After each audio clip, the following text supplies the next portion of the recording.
is Matti, and I'd like to speak on the topic of writing from feeling and thought versus writing as self-expression. And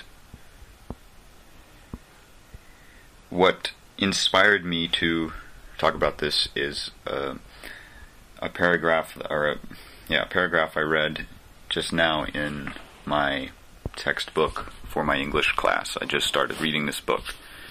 And the paragraph says, the relationship between feelings and tone, meaning the tone of one's writing, is slippery, but makes sense. It is only natural that our feelings about a subject or person should spill out onto the page and affect our tone. And it gives an example of an angry note written to a messy roommate. And something that I've experienced quite dramatically within my process of walking self-honesty and self-forgiveness, taking responsibility for what I experience as my mind, as thoughts, feelings, emotions, reactions.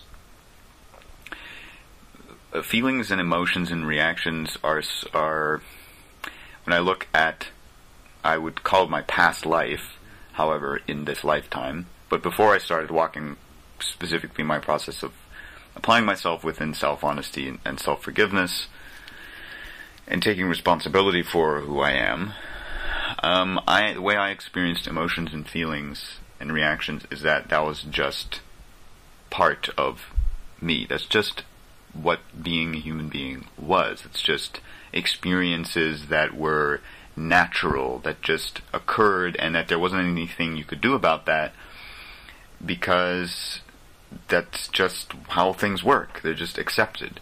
And the way I used to experience writing is that I never really did any writing, because I didn't feel any need to write about anything.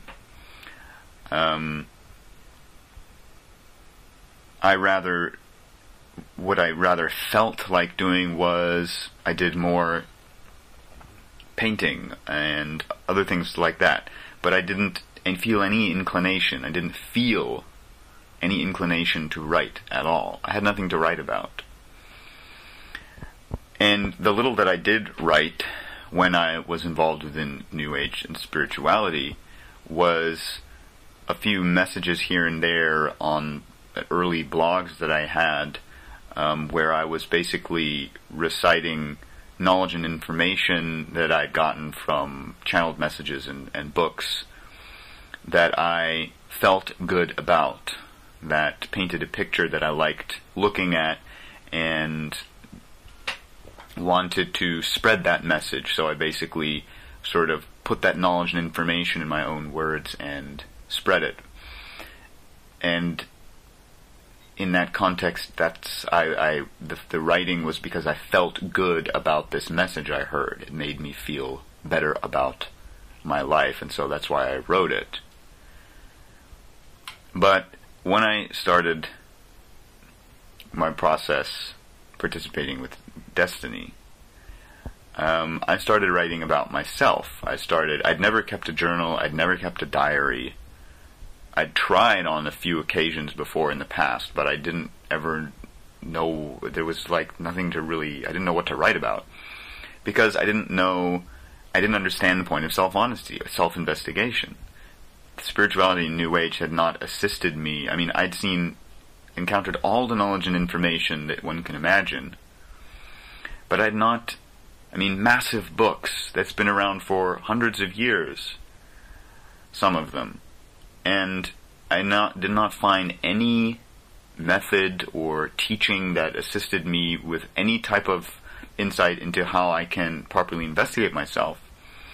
I didn't notice that at the time because I wasn't looking for a practical way to invest myself. That wasn't part of my awareness or vocabulary in any way whatsoever. I was just going reading and doing what felt right. And at the time, what felt right was I want to find some way to escape, the world as it is, and I want to, thus ascend or get taken away by UFOs and have UFOs land, because that would be different, and it would mean the world would be a different place if that picture was real. So therefore, I'd like to believe that that picture's going to come true. I mean, that was my entire starting point. So I did what those feelings of wanting to escape told me to do. When I found destiny and saw people applying themselves with specific tools to investigate themselves in writing, where I saw people on the forum literally taking their mind and placing it into structured sentences, words, writing, and so you can see who the person is in writing. And then they were applying self-forgiveness on points of, for instance, self-delusion and self-deception, and accepted and allowed fears, accepted and allowed self-beliefs, limitations, conditionings, points where they had, in unawareness from a young age, been programmed and conditioned by factors in their environment, such as parents and teachers and social experiences and the media, and yet never had the tools with which to support themselves to not be programmed, and so ended up getting programmed, and then repeating patterns of fear or desire, for instance. And now I saw people applying themselves, dismantling these patterns, deprogramming themselves, and standing as who they really are as life, as a being, as within and as self-expression, just here in the moment, unconditionally. Not as a construct of knowledge and information, as programming. And as soon as I started applying these tools and investigating my own mind, my own experience, I discovered I can do the same thing. I can uncover my own programming, see how I've conditioned myself, allowed myself to be programmed. And I can dismantle this programming, and I can change myself. I can express myself instead of expressing knowledge and information, or expressing a feeling which exists as information only, as programming, or expressing myself as a reaction or emotion, which is information, as programming, that generates this energetic experience that's triggered by certain things.